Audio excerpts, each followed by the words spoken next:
Ozone layer हमारी जमीन की मुहाफिज। रिसेंटली बर्रे आजम अंटार्कटिका के एन ऊपर ओजोन लेयर में एक होल देखा गया है जो इतना बड़ा है कि ये ब्राजील मुल्क के साइज से भी 3 गुना बड़ा है। ये ओजोन लेयर में अब तक का रिकॉर्ड शुदा सबसे बड़ा होल है। ये कितना खतरनाक हो सकता है, आइए जानते हैं आज की इस वीडियो में।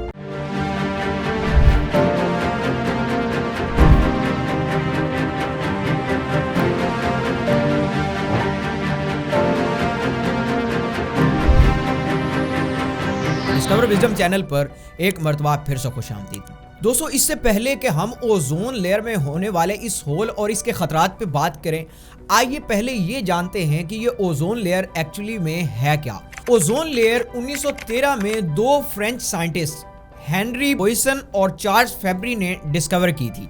ओजोन लेयर जमीन से तकरीबन 15 से 35 किलोमीटर ऊपर जमीन के स्ट्रेटोस्फीयर में पाई जाती है। ओजोन लेयर बनती है ऑक्सीजन के 3 मॉलिक्यूल से, यानी O3 ओजोन का फार्मूला है। दरअसल ये जिस तरीके से बनती है वो रिएक्शन भी बहुत दिलचस्प है। जमीन के स्ट्रेटोस्फीयर में ऑक्सीजन की भारी मिकदार पाई जाती है। ऑक्सीजन बेसिकली नाम है O2 का।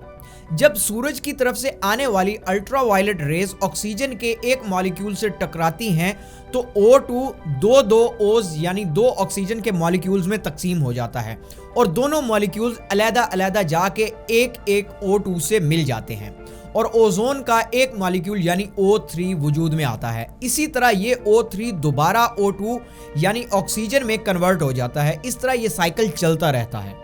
ओजोन लेयर दरअसल एक प्रोटेक्शन शील्ड का काम करती है जो सूरज की हार्मफुल अल्ट्रावायलेट रेज को इस रिएक्शन और साइकिल में उलझाए रखती हैं और इसे जमीन तक आने से रोक लेती हैं।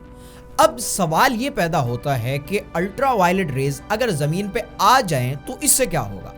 सूरज की अल्ट्रावायलेट रेज जमीन पर बसने वाले बहुत से जानदारों के लिए बहुत खतरनाक होती हैं। सिर्फ इंसान को इससे होने वाले नुकसान की बात की जाए तो इंसान को इससे बहुत सी बीमारियां हो सकती हैं, जैसे सनबर्न, इम्यून सिस्टम का वीक हो जाना, कैटरैक्ट्स भी हो सकते हैं और इसके साथ साथ स्किन और आईज का कैंसर भी हो सकता है। इसके साथ साथ ये अल्ट्रावायलेट रेज फसलों को भी नुकसान पहुंचा सकती हैं। लेकिन ओजोन लेयर हमारे लिए अल्लाह ताला की तरफ से बनाया गया एक बहुत ही खूबसूरत तोहफा है जो हमें इन तमाम मुसीबतों से जो कि अल्ट्रावायलेट रेज से हो सकती हैं बचा के रखता है।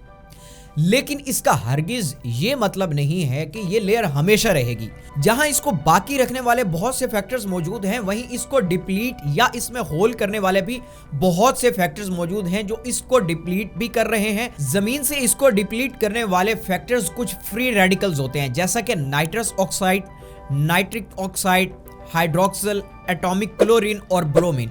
पिछली कई दहाइयों से स्ट्रेटोस्फीयर में क्लोरीन और ब्रोमीन की मिकदार में बेतहाशा इजाफा हुआ है और ये दोनों स्ट्रेटोस्फीयर में बड़ी भारी क्वांटिटी में जमा हो चुके हैं और इसकी वजह से man made organohalogen compound जैसे कि क्लोरोफ्लोरोकार्बन्स या ब्रोमोफ्लोरोकार्बन्स, ये दोनों हाईली स्टेबल कंपाउंड्स हैं जो कि स्ट्रेटोस्फीयर में जाके इकट्ठे हो जाते हैं और फिर जब अल्ट्रावायलेट रेज इन कंपाउंड्स के साथ रिएक्ट करते हैं तो इन कंपाउंड्स के क्लोरीन और ब्रोमीन रिलीज हो जाते हैं और ये वो 2 फैक्टर्स हैं जिनके बारे में हमने ऊपर बात की कि जो ओजोन की लेयर को डिप्लीट करने में मदद फराहम करते हैं।